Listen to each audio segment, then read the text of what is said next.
চুয়াডাঙ্গায় railway overpass নির্মাণ কাজ চলছে ধীর গতিতে। দুই সাইডে রাস্তা তৈরি করে কাজ না করায় চরমে উঠেছে জনদুর্ভোগ। গত বছর ৭৫ কোটি টাকা ব্যয়ে শহরের একাডেমি মোড়ে ওভারপাস নির্মাণ কাজের উদ্বোধন করেন চুয়াডাঙ্গা ১ আসনের সংসদ সদস্য সোলাইমান হক জোয়ারদার।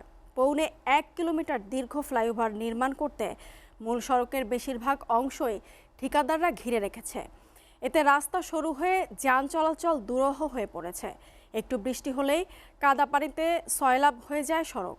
২০২৪ সালের ৩০ জুন নির্মাণ কাজ শেষ হওয়ার কথা থাকলেও কাজের মেয়াদ আরও ১ বছর বাড়ানো হয়েছে বলে জানান সংশ্লিষ্টরা।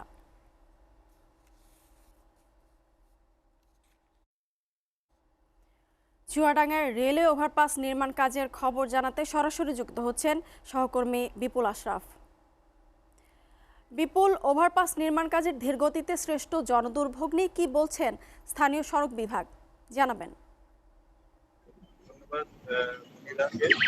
আমি এখন দাঁড়িয়ে আছি শহরের প্রবেশ পথ যেটাকে বলা হয় রেলবাজার রেলগেট ফ্লাইওভারের যে নির্মাণ কাজ তার নিচে দাঁড়িয়ে আছি। আপনি জানেন যে রেলের সিগন্যালিং সিস্টেমটা যখন চেঞ্জ হয়, অর্থাৎ ডিজিটালাইজেশন যখন করা হয়, তখনই কিন্তু আপনার এই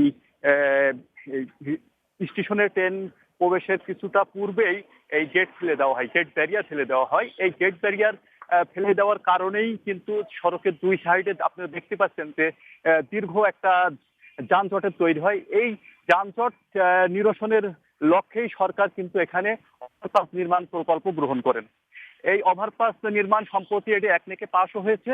আর গত বছরের ১২ই আগস্ট এই প্রকল্পের আনুষ্ঠানিক উদ্বোধন করেন স্থানীয় সংসদ সদস্য বীর মুক্তিযোদ্ধা জনাব সোলাইমান হক জোয়ারদার সেলুন। তারপর থেকেই কিন্তু আপনার এখানে নির্মাণ কাজ শুরু হয়েছে। আপনি জানেন যে ৭৪৮ মিটার দৈর্ঘ্যের এই ওভারপাস নির্মাণে আপনার ধরা হয়েছে ৭৫ কোটি টাকা এবং এর পোস্ত ১০.২৫ এবং এতে পিলার থাকছে ১৩টা।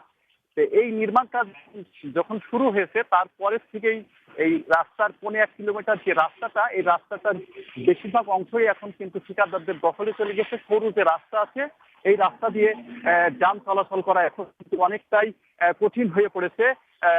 আমাদের পথচারীদের হাজারো পথচারী কিন্তু এখানে চরম দুর্ভোগের মুখে পড়েছে। একটু বৃষ্টি হলেই কাদা পানিতে এই রাস্তা, এই ছোট যে রাস্তা আছে মাটির রাস্তা, এই রাস্তা সয়লাব হয়ে যায় কাদা পানিতে। এবং শুষ্ক মৌসুমে আজকে যেমন শুষ্ক, এখন কিন্তু ধুলাবালিতেও মানুষ অস্থির হয়ে পড়ছে।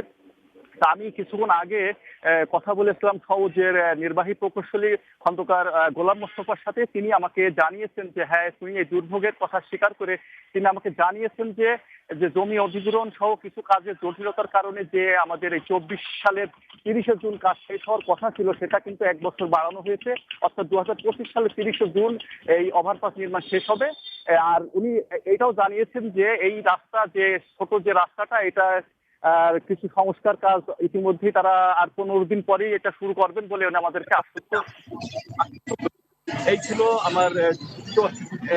আমার